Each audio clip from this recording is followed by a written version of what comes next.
मंगळवेढा नगर परिषदेचा टँकर चोरून नेल्याप्रकरणी जानेवारी 2022 रोजी ठेकेदारास 55,264 रुपये इतका दंड करण्यात आला होता, परंतु सदरील दंड अद्याप वसूल झालेला नाही। तसेच ठेकेदार प्रतीक किल्लेदार यास नगरपालिका सर्वसाधारण सभा ठराव क्रमांक 638 अंतर्गत ब्लॅकलिस्ट करण्यात आलेले होते।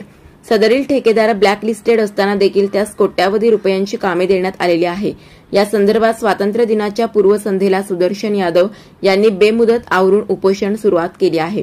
सर्वसामान्य जनतेच्या पैशातून तयार झालेली नगरपालिकेची मालमत्ता ठेकेदार राजरोसपणे चोरून घेऊन जातो व त्यास पाठीशी घालण्याचे काम नगर परिषद व प्रशासन करत आहे।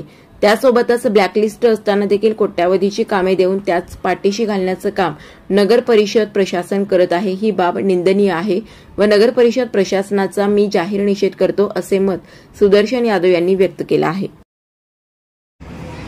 नमस्कार, मी सुदर्शन यादव।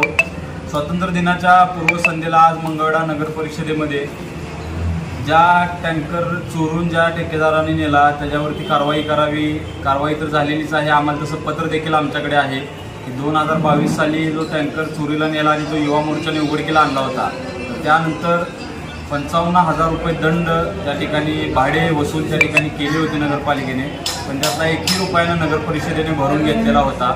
तर तो नगर परिषदेने भाडं भरून घ्यावं, त्यासोबतच नगरपालिकामध्ये जे काही 638 नंबरचा ठराव सर्वसाधारण सभेमध्ये केला होता ठेकेदाराला ब्लॅकलिस्ट करण्याचा, तर त्या ठरावाची देखील अंमलबजावणी कुठल्याच प्रकारे झालेली नाही। त्यामध्ये जिल्हाधिकारी त्यासोबतच विभागीय आयुक्त यांचे आदेश असताना देखील त्या ठेकेदाराला कोट्यावधी रुपयाची कामं देण्यात आली। तर ब्लॅकलिस्ट केली असताना देखील कोट्यावधी रुपयाची कामे नगरपालिकेने दिली।